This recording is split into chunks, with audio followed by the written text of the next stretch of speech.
Hi, everyone, and welcome. Welcome back. We are back onto our DEI webinar series. We gave you a little break. I'm Marie Zara. I'm the Director of Advancement for the PhD Project, and we're so glad you're joining us tonight as we continue our important conversations around diversity and inclusion. It's an issue it's really at the heart of the work that we do every day here at the PhD Project. Tonight's webinar focuses on the future of inclusive leadership and how the PhD Project can help organizations, corporations, and universities recruit and retain diverse leaders. The PhD Project has been contributing to developing future leaders for 27 years. We encourage historically underrepresented minorities to leave their corporate careers and become professors. And we've done this, we've helped over 1,300 Black, African Americans, Latinx, Hispanic Americans, and Native Americans to date. Our mission is to create a stronger, more diverse workforce. And through the support of our partners and our members, we're making great progress, but there's still much more work to be done. We hope you'll consider joining us in this mission as a corporate partner or as a professor. The PhD Project addresses this hidden barrier to workforce diversity, the lack of diversity among college and university faculty. And many of our members are leaving behind successful careers in the corporate world to embark upon an academic career. And through their work across the country, they're making a big difference. Our members are enriching students' lives, and they're showing them it's possible to succeed in business. In just a few minutes, you'll hear from one of our amazing PhD Project professors who's doing just that, along with two of our corporate partners. Tonight's speakers include PhD Project Professor Dr. Carla Jones from Sam Houston State University, Christyl Lucille Murray from Morgan Stanley Corporate and Institutional Solutions, and Alicia Campbell from the Lincoln Financial Group. Our corporate partners will talk about how they utilize our network to recruit diverse campus talent and experienced professionals. And Dr. Jones will discuss the way she's connecting her students with our corporate partners and helping to better prepare them to be successful corporate leaders. Before we get started, we have just a few quick updates regarding the PhD Project. In case you missed it, we're returning to in-person conferences this year, and we will be hosting an annual conference in Chicago, November 16th to the 17th. If you're interested in becoming a professor and want to learn more, there's still time. You can apply for our conference at phdproject.org. And finally, I'd like to thank our corporate and academic partners for their support. I know we have representatives who are out there in the audience from AICPA, the American Accounting Association, American Marketing Association, Diversity Inc., Lincoln Financial Group, and lots of folks from KPMG and Moss Adams. So you guys are in the house tonight for us, so thank you for that. Our partners are from a wide array of industries, and they're able to connect with our faculty, as you'll see from the discussion tonight. So we have a lot to cover this evening. Let's begin. I'm going to turn this over to Sasha Thompson from the Equity Equation to get us started. Thank you so much, Marie. Good evening, good afternoon, good morning, everyone. Because we're seeing folks from all over the world. So welcome to this series, this part of the series, The Future of Inclusive Leadership, Recruiting, Retaining Diverse Talent. I am so excited to have this conversation. And as Marie said, we have some phenomenal panelists with us this evening. So our first panelist is Alicia Bell Campbell. We have Christyl Murray and Carla Jones. So welcome. So to start off, we just want to kind of lay the foundation and the groundwork, right? So many of us last year heard about the Great Resignation. And we did some work. We did actually one of these series on the Great Resignation and how it could be an opportunity for organizations to really think about what they're doing in their diversity, equity, and inclusion efforts. And so we're continuing that conversation because what's been interesting, and I'll just speak from my perspective, is I'm seeing the work that's being done across these organizations, right? In my company, I work with lots of DEI practitioners. So they're doing the work and they have amazing programs that they're doing. But I also see underrepresented talent that's feeling a bit of a disconnect. So they're hearing some great things, but they're not necessarily seeing all of the connections. And so tonight we're going to really talk about some ways that those diversity, equity, and inclusion efforts not just bring people into the organizations, but help retain them, help keep them there so that they feel that they're included and belonging and that they belong. So I want to start this with Alicia, and the program that you manage really focuses on early career and some ways to engage the pipeline. And so can you tell us a little bit about that program and what you all do to specifically target underrepresented talent? Well, good evening, everyone. I'm Alicia. So I lead our diversity recruiting function here at Lincoln Financial Group.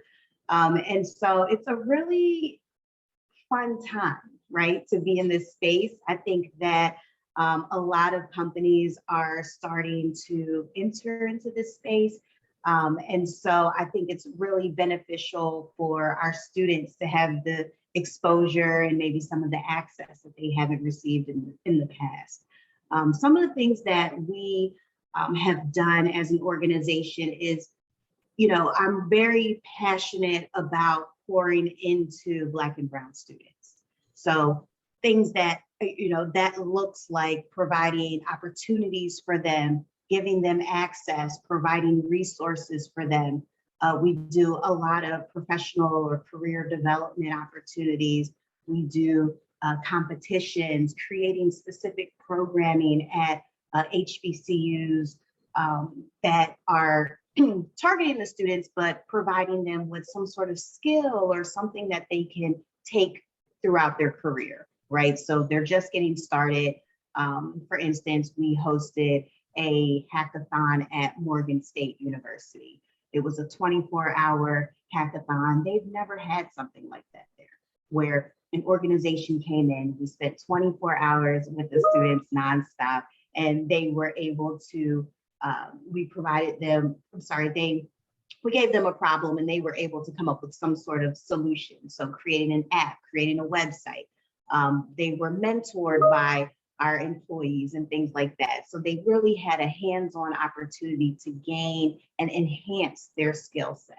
So I find that in the early career space, it's really important to build meaningful relationships and partnerships with schools, minority-focused organizations, and it's a give and take relationship, right? So it's not just Lincoln showing up and recruiting and, hey, can you guys come and work for us? Come be an intern, come into our leadership program and things like that. Yes, we have all of these opportunities, but I think it's important too for us to give them something, right? So yeah, you can come in here and get skilled, like learn and grow and develop, but and get paid. But at the end of the day, we are giving you some sort of skill. We're coming in and, hosting the hackathon. Some of the kids didn't know how to code, right? So we're teaching them right there, hands-on, how to do the coding or pitch competitions, how to do presentations, things like that. So I think that that's what's really important. Partnerships with organizations like the PhD Project is huge for us, right? So being able to communicate with students, build relationships with professors so that we are growing and creating these intimate relationships with classes. We're going into the classrooms and telling them about financial services and about all of the great things that we do, but also learning about the great skills that they have and how we can help them enhance those skills or even develop skills. So I think that it's really important to build and foster meaningful relationships that are long lasting and not one-sided. I love that, Alicia. I mean, I think what I heard really resonated with me was the need for it to be mutually beneficial, right? Like it's not just pulling that talent, but how are you also feeding into that? So making sure that they have skills that they can use regardless of where they go.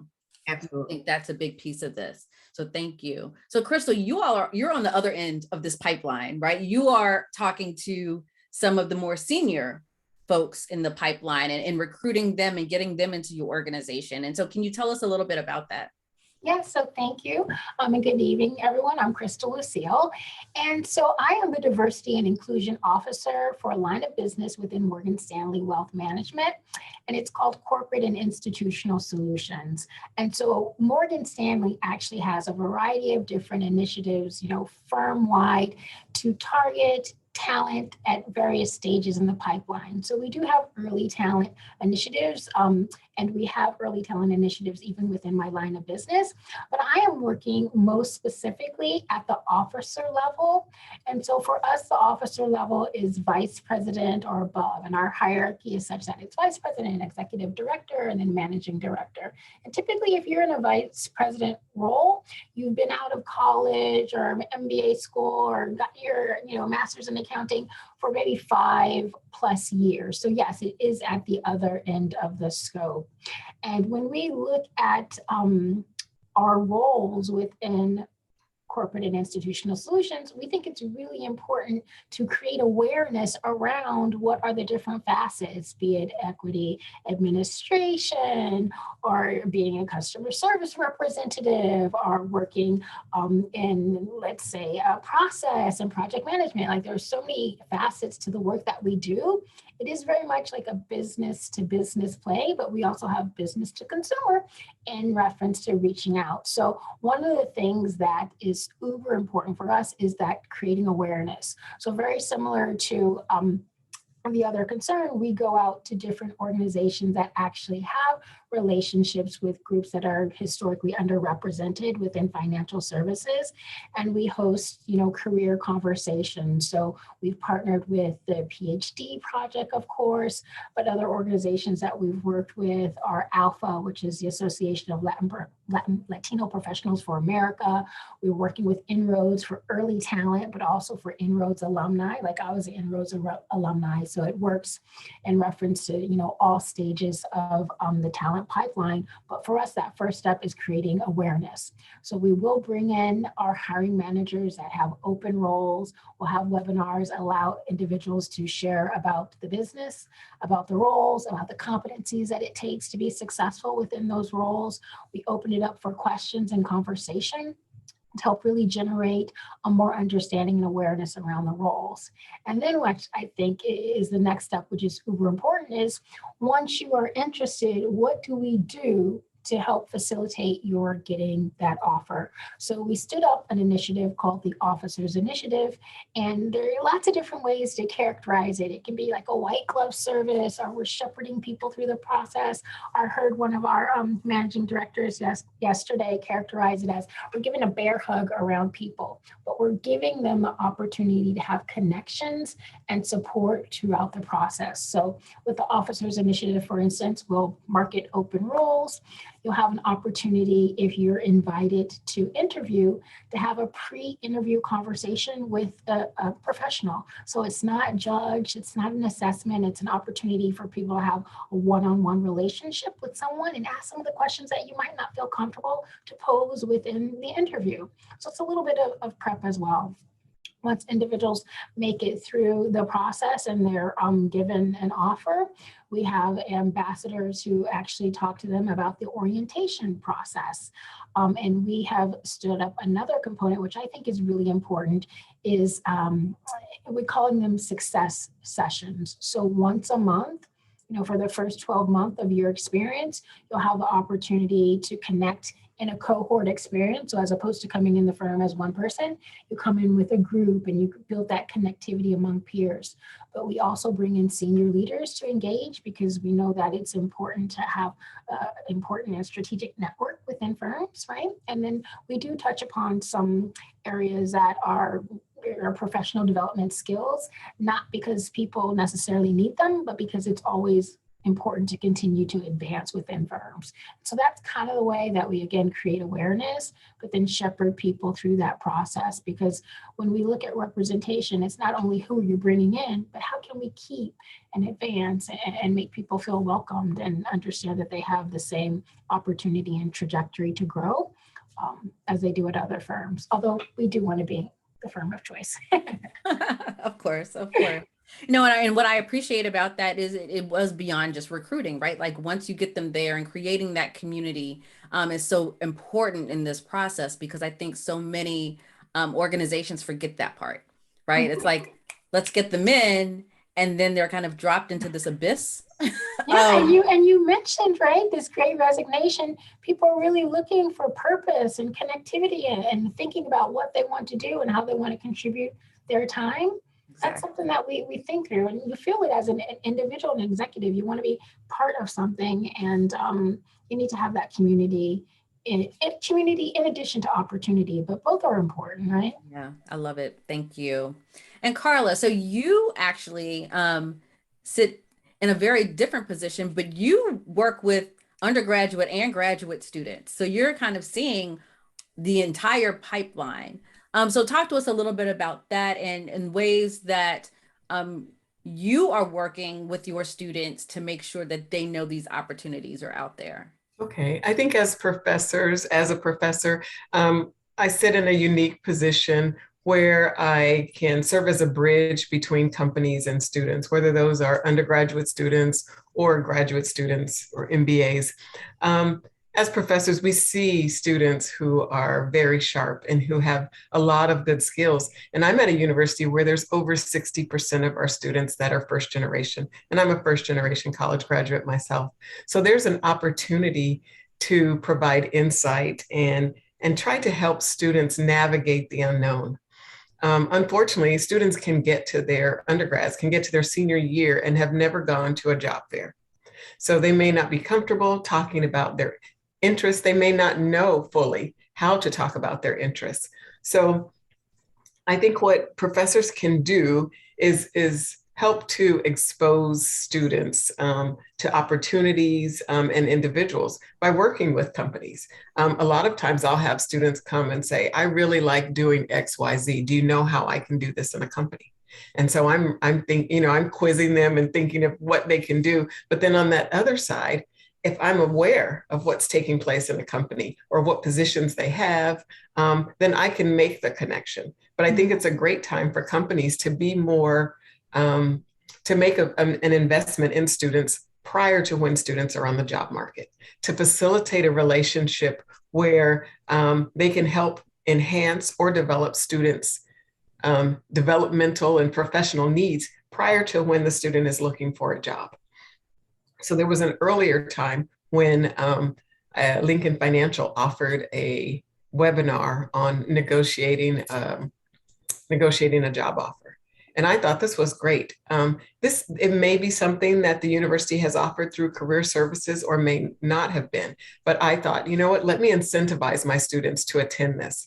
And a lot of times, because I know the things that I didn't know when I was at that stage, I will incentivize my students if I think that there's going to be a benefit.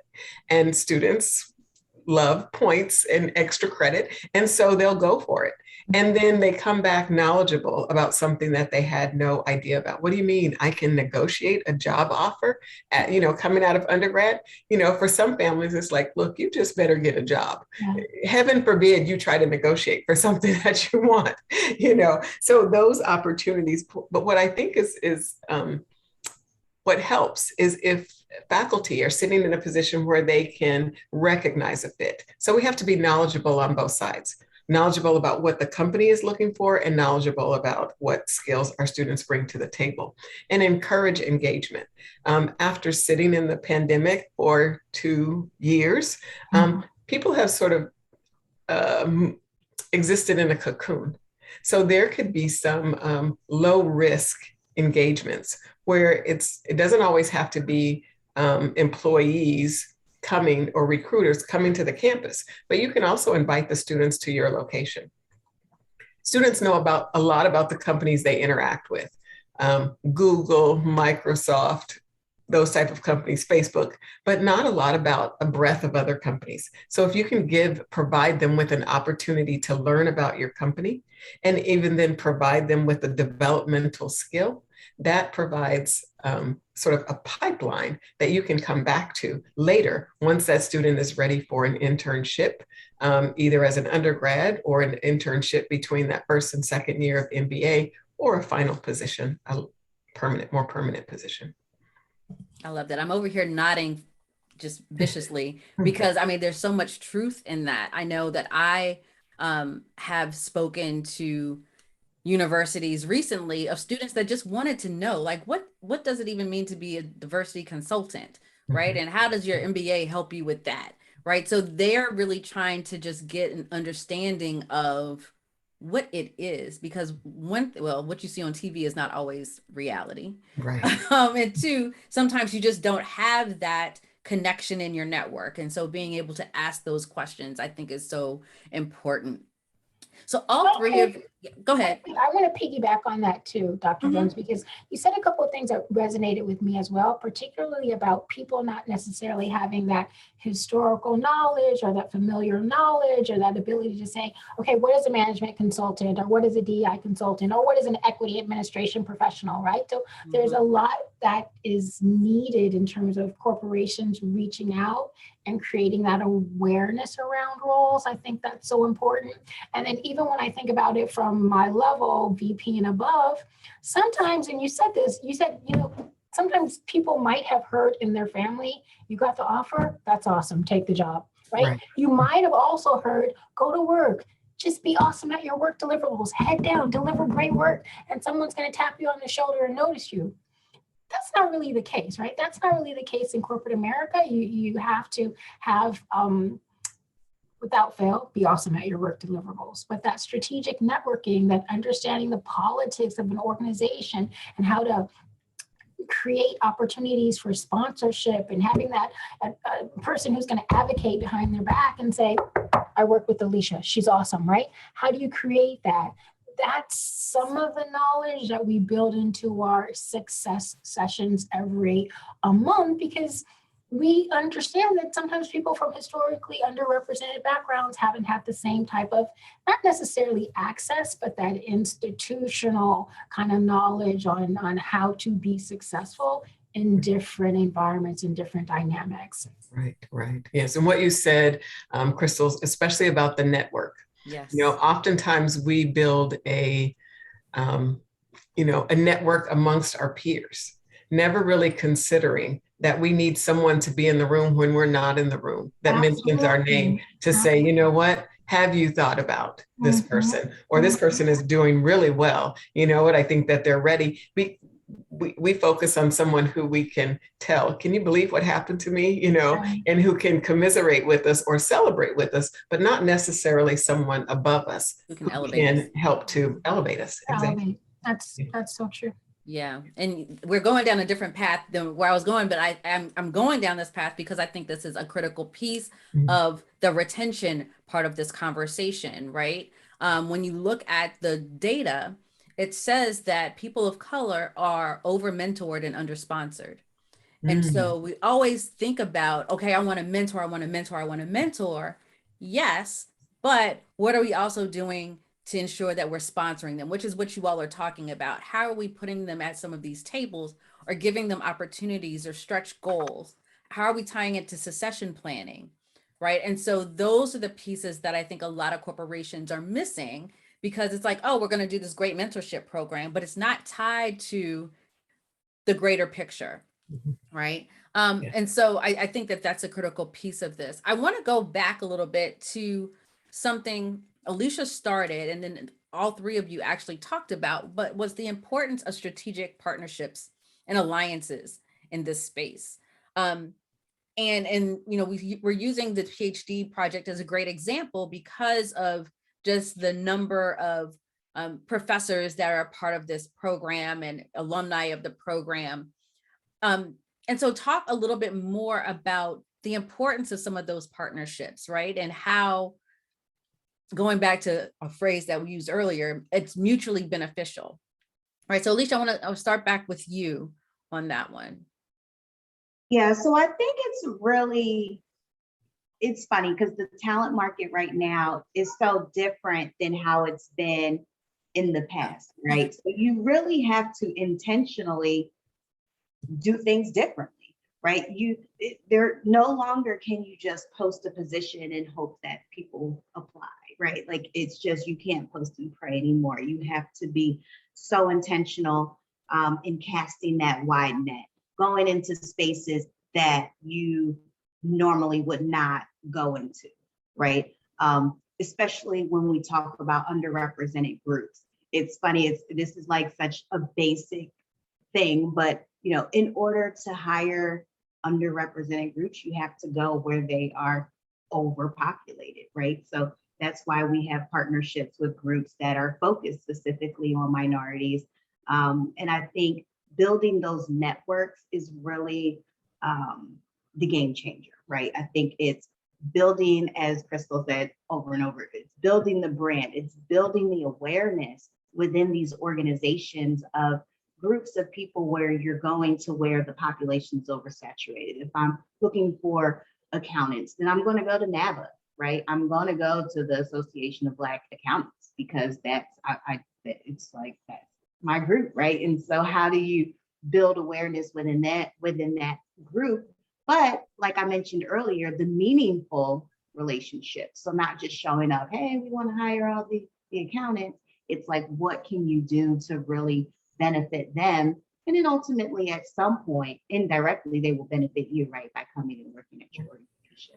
So I do feel like building those meaningful relationships, having long-lasting relationships, and mutually beneficial relationships are just so key, especially with early talent. As for me specifically, as I'm looking to grow, and these are future leaders, right? So going to groups, Christyl mentioned Inroads, we partner with MLT, which is similar, Management Leaders for Tomorrow, a career prep program where they are specifically taking a cohort of students and pouring into them from a career standpoint. How do they, write their resume and interview, and how do they mentor, how do they find mentors? And the sponsorship is so important too, but being a part of these organizations that are kind of building the talent for you is just so beneficial for us. Yes, I'd like to just piggyback on that, everything that you said, Alicia, but just to say in addition that it's a long-term investment. Before, perhaps companies could just show up, recruit, and hire, but this is more a long-term investment where you might focus on, and this is what Alicia said, but focus, on someone that may not be ready for your organization until 2 or 3 years down the road, or look at those first year MBAs and know, what, this person, they need to get a little more whatever, and then they'll be ready for us. And their first job out may not be with your organization, but they remember, oh, I had a valuable experience or exchange with someone from Morgan Stanley, and then now I think I'm ready for this opportunity. I know that they said they wanted people about 5 years out. I'm at 5 years, that kind of experience where it's laying the groundwork and investing over time, because it's not a quick thing. It's more of investing in a relationship and not knowing exactly when that relationship will pay off, and if it'll pay off from the person that you invested in. Right? It might pay off because they mention you to someone else or someone else or someone else. That's why I think it's so key when I talk about pouring into the students, because it's a really good way to indirectly recruit, because they may not come work for me now, to your point, right, Ms. Jones? It may not be today, it may not be tomorrow, but in 5 years, they're going to say, I remember when Lincoln Financial Group came and spoke to my class and they taught me about personal brand. I've never even heard about that. And now that's elevated my career. I wonder what they have going on now, right? So it's that building those relationships, pouring into people so that indirectly you're recruiting them for future. Yes. And what I wanted to point out that both of you, or actually all three of you, touched on a little bit was, and Alicia said it the best, was this talent market is different, right? This is not the talent market of 2000, right? Like, it is totally different. And I did a presentation earlier this week on generational diversity. And when we look at the generations, when you look at Gen Y and even millennials, diversity, equity, and inclusion and belonging are so high on their list for what they're looking for as far as employees or employers are concerned, that they're wanting that connection. Like they're wanting to make those connections and feel like they belong before they're even there. Right. And so if they're feeling as if the other part to that is they can sniff out superficial very quickly, right? And so if they feel as if it's not genuine, or if it's just to count you as a number, they will quickly dismiss and share with their friends that that's what their experience has been, right? And so just making sure that we're kind of, this isn't about just doing the bare bones basics anymore. This really is about investing in a pipeline that wants to be seen, valued, heard, and respected at all levels, right? So I like that you mentioned sharing, because they're quick to share. Positive or negative. Yeah, that's so true, right? I was going to say there's an opportunity there too, right? Yeah. So if you have top-down commitment, you need representation within your firm as well, right? You can't go out to a client or to groups that you're trying to bring in and not have representation. So I think it does start at home, right? But then you leverage that opportunity to build community and to reach out, because you do have that opportunity for that positive spiral or that negative spiral. The network, I think we're kind of seeing that theme, right? All throughout the conversations, it really is the network. And so you ask, why do we partner with organizations like this? It's because you have that ability to reach out and connect and attract. Christyl, you actually that was a perfect segue into my next question, which was about opportunity, right? So when you think about the Great Resignation, and I started with talking about this, so many organizations panicked, right? It's just like people are leaving at droves, but it could be a great opportunity. And so what can organizations do to tap into this opportunity right now? Well, I'll give a couple examples. So first of all, I think it's important to check your home, right? Understand, what is it really looking like for us within the organization? If people are leaving, why are they leaving? If people are staying, why are they staying? So that's something that we're beginning to have conversations around, like what makes this a great place to work and what do you want to see more of, right?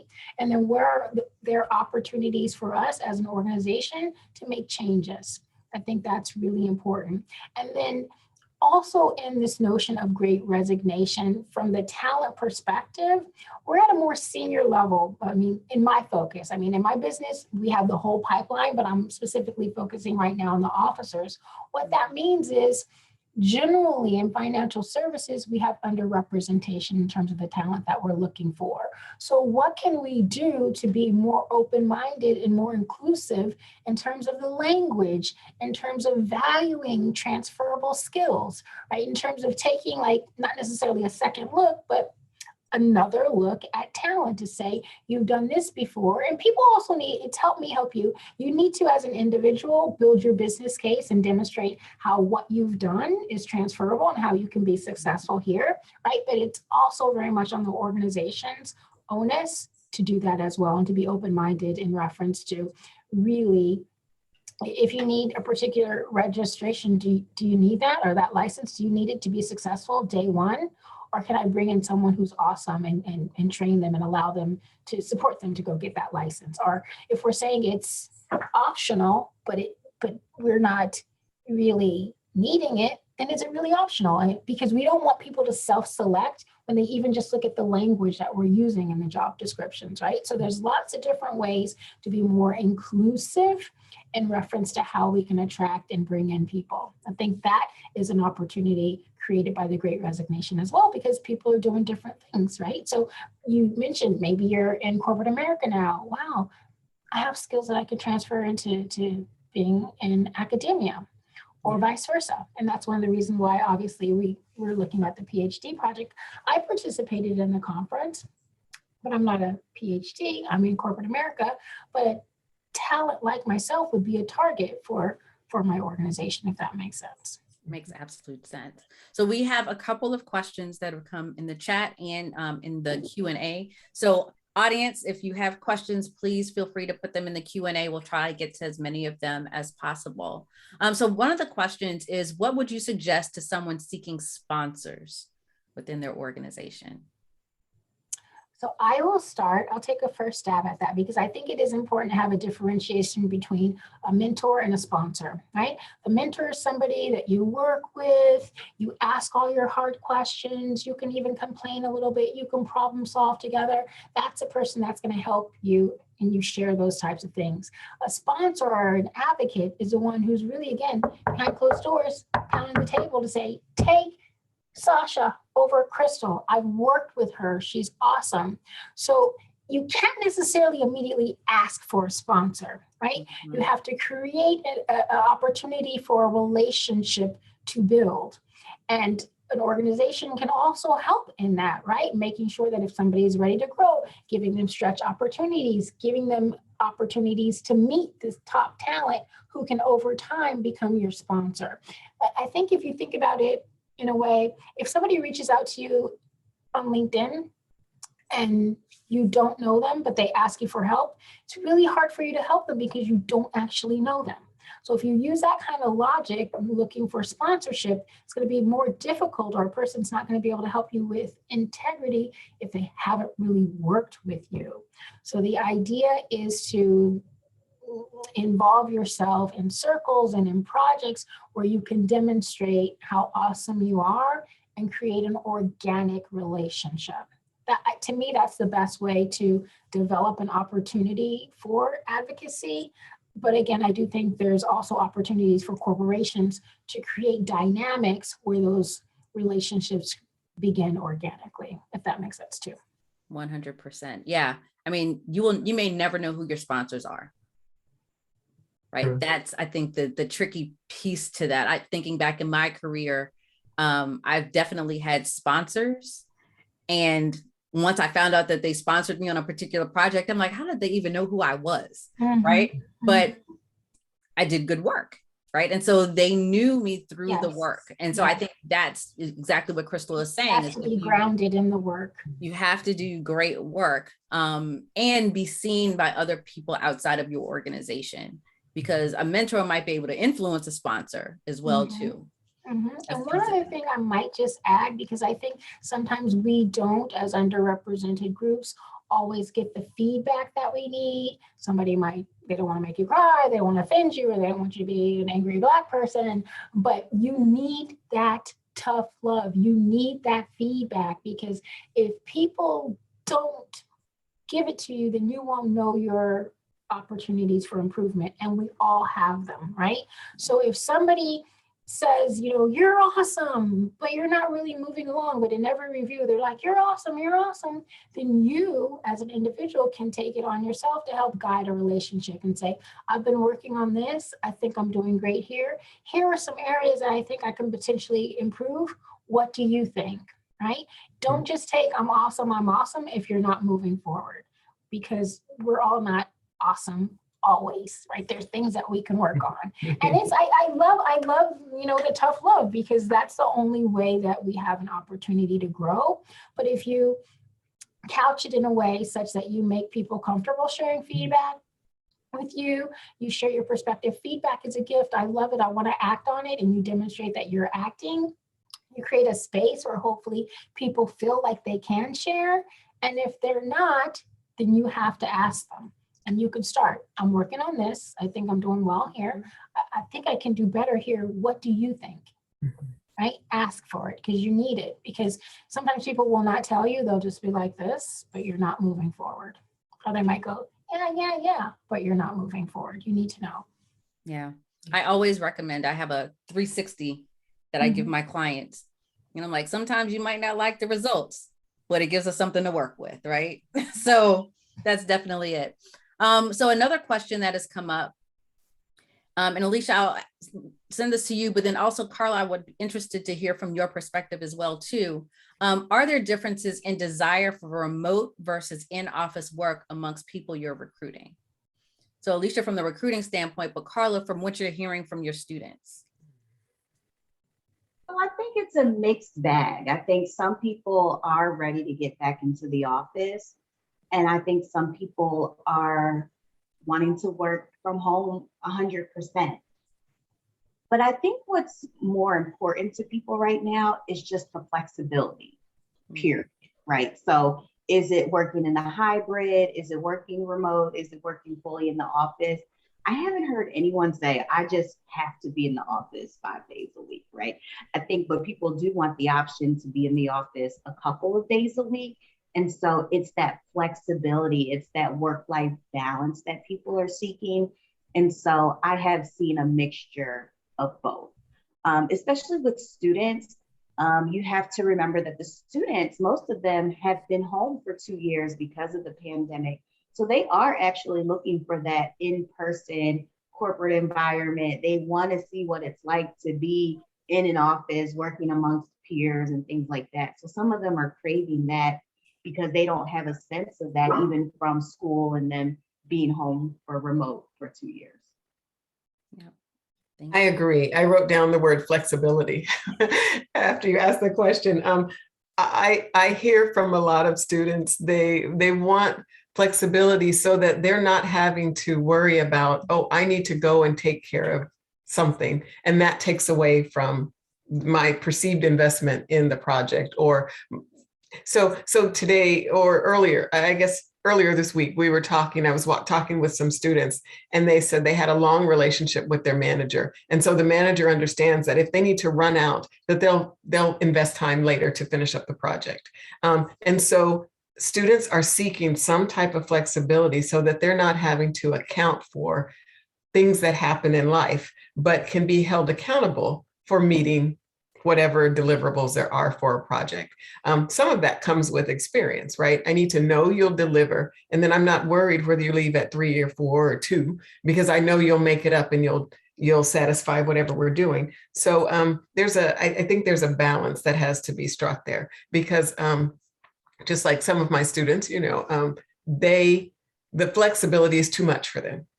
The ability to take a class online, they drown in that environment, but others take it and run with it. This is great. I don't need someone looking over me. I can do the work when it's convenient for me, but others haven't trained themselves to hold themselves accountable.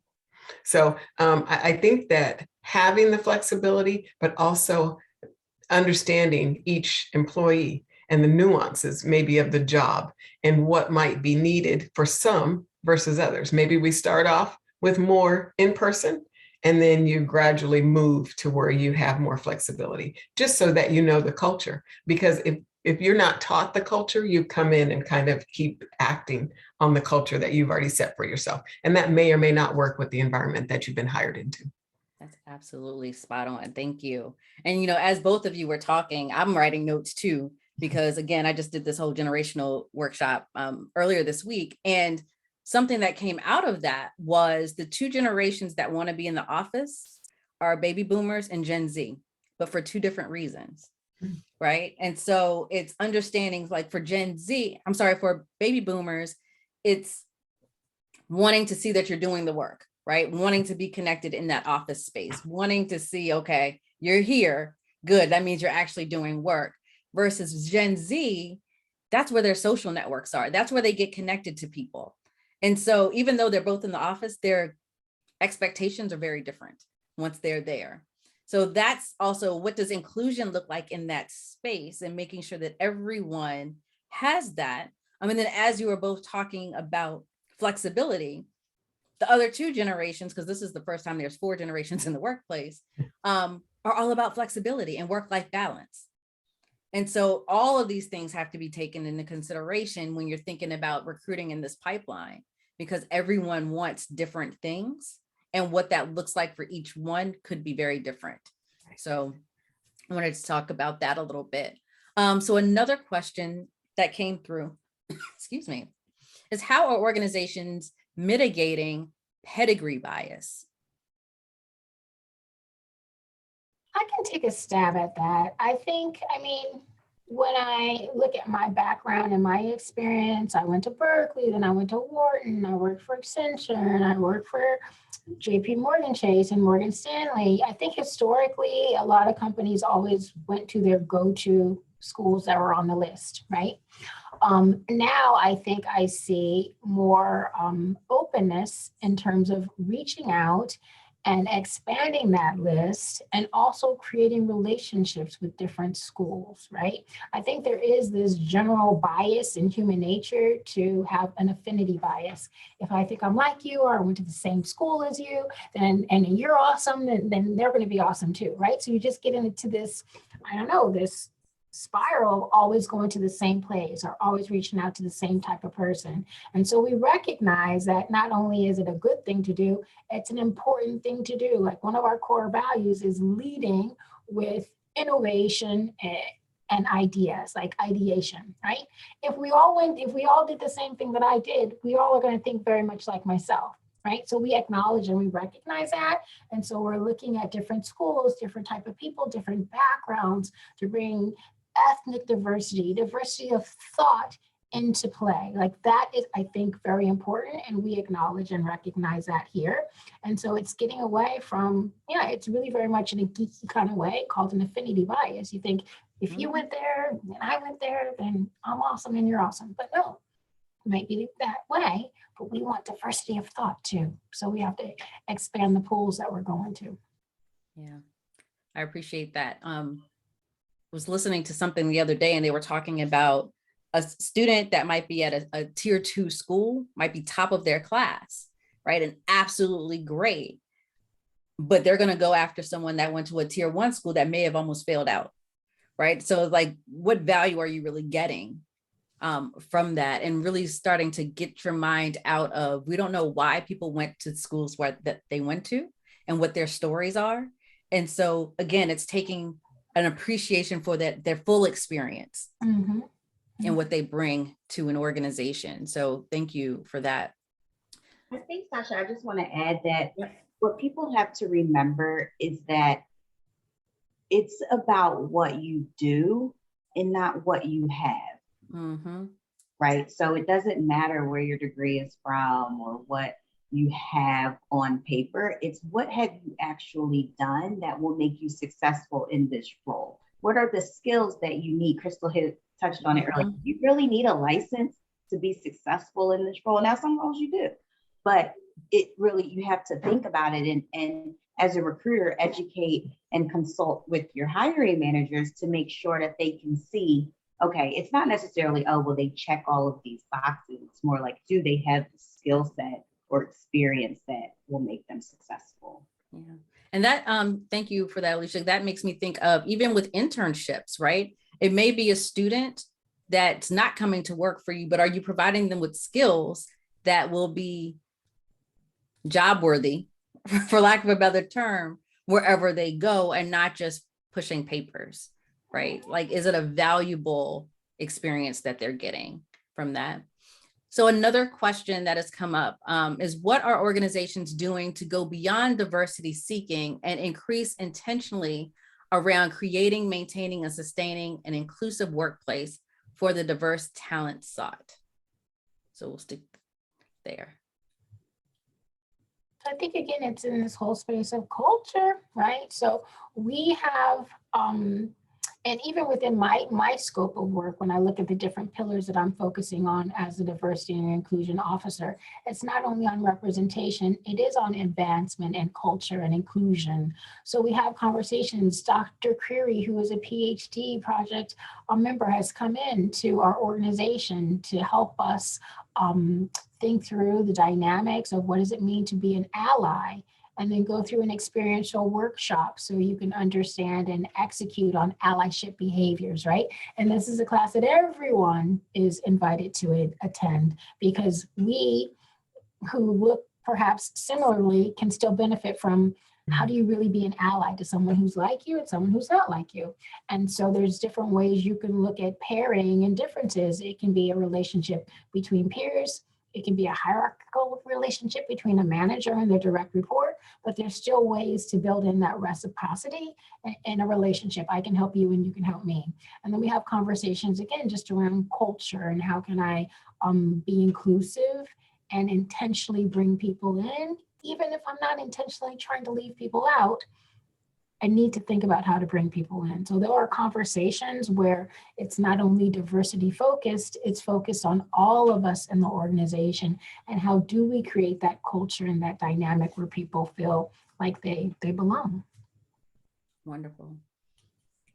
Alicia, Carla, want to add to that? Okay.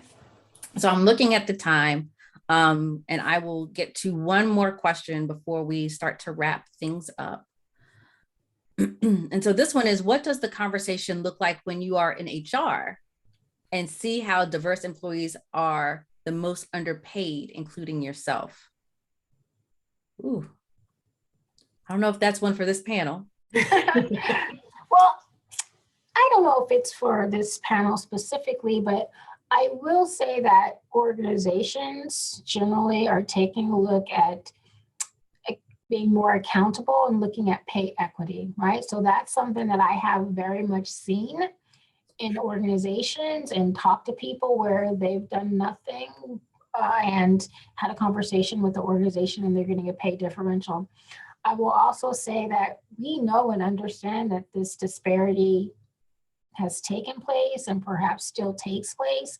And so as individuals, I think it's important for us to be more mindful and do research around the type of work that we're doing and the value that should be associated with it, right? There still is this imbalance of power, I think, where organizations have more insights in terms of who they're paying what.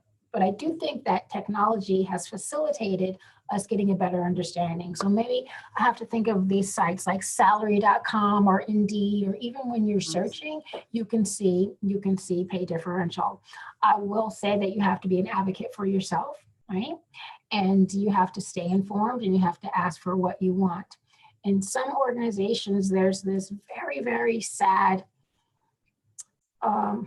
word on the street or accepted dynamic that you have to leave in order to get a promotion or a pay raise and come back. If you're finding that that's the case in your organization, leave. Maybe come back or not, but that's not the right place for you, right? So there still is an imbalance. I will acknowledge that, but I recommend that people know your value, try to advocate for yourself. And if it's not working out in one organization, try as best you can to position such that you're making that leap somewhere else. Yeah, I would say that, go ahead. Right. This is the buyer's market or whatever, but if you are looking for a new role and you feel like there may be space for you somewhere else, now is absolutely the time to make that move. Mm-hmm, mm-hmm. And I caution, because sometimes, people might feel I can't make it right now. I have responsibilities. I have my kids. I have my family I have to take care of. So I totally get that. And that's why I say, create that space for you to research and to look and to jump for the right opportunity. But I wholeheartedly agree with Alicia. It's appearing like it's a buyer's market because there's a lot of demand. And we as corporations do have to fight to build that value proposition to say this is the right place for you. And if you're feeling like an organization is not doing that, I would look. Yeah. And that goes back to the conversation we had earlier, right? About the superficial, like, let's check the box activities versus going in depth and really trying to figure out what equity looks like within the organization and shifting some of those systems so that it is more equitable, right? So if you're having those conversations, you already know where the organization sits and the challenges that you're kind of dealing with. So I want to pivot just a little bit to, we've shared a whole lot of information in the last hour. And so just want to ask each of you to share one or two nuggets that you want the audience to walk away with. So Carla, I'll start with you. Okay. I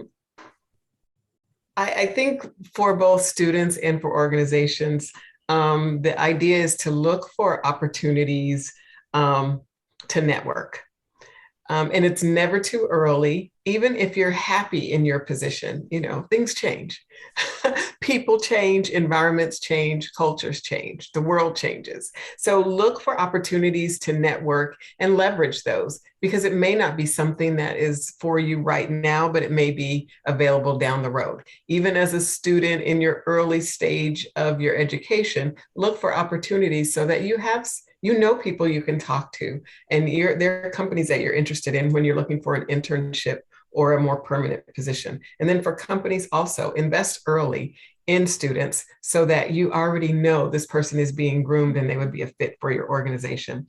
Also, small endeavors can have a large impact, whether it's being a guest speaker in a class, putting on a workshop.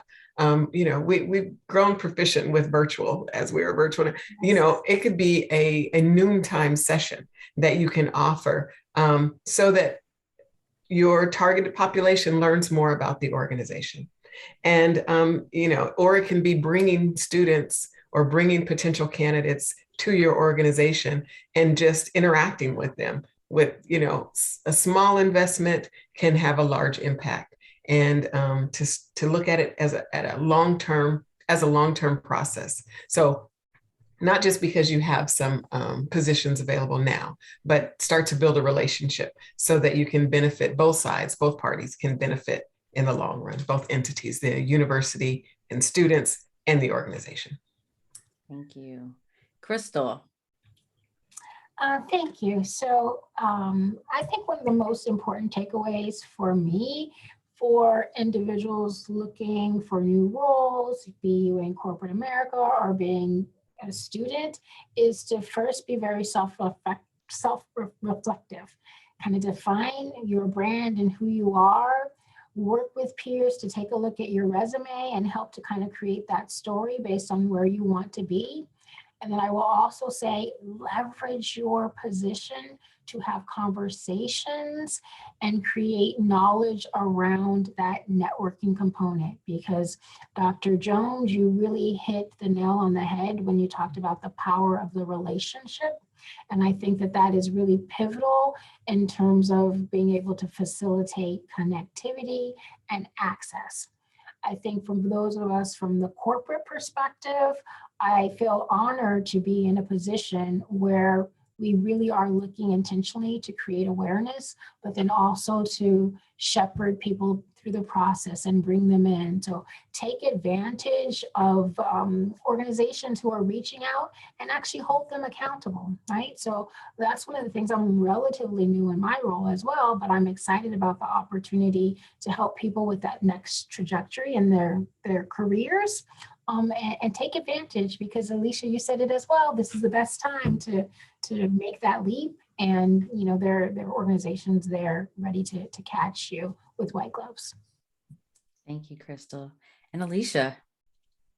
Well, mine is perfect. Christyl and I are on the same page here, but I was going to say, just to be open to being different, right? Accepting things or doing things differently. So if you're a student, be open to organizations that you've never heard of, in industries that you may not be familiar with. So just do things differently. If you're a hiring manager, look at a profile or a resume of someone who is different than the rest of your team, right? The new thing is to do cultural ads, not cultural fits, right? So how do you look for employees or new teammates that are different, right, in a good way?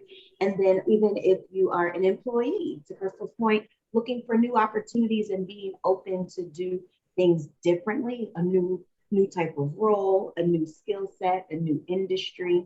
So that would be my takeaway, just to be open and doing things differently. Thank you, Alicia. Thank you all for this. I think this has been a phenomenal conversation. We could have gone on for probably another hour with this topic, because I think there's just so much to unpack here. So I want to also thank the audience. Thank you all for being here with us tonight. The next webinar will take place on June 16th, where the topic will be, is DEI a movement or a moment? And so I think you'll want to be a part of that conversation as well. It's going to be juicy.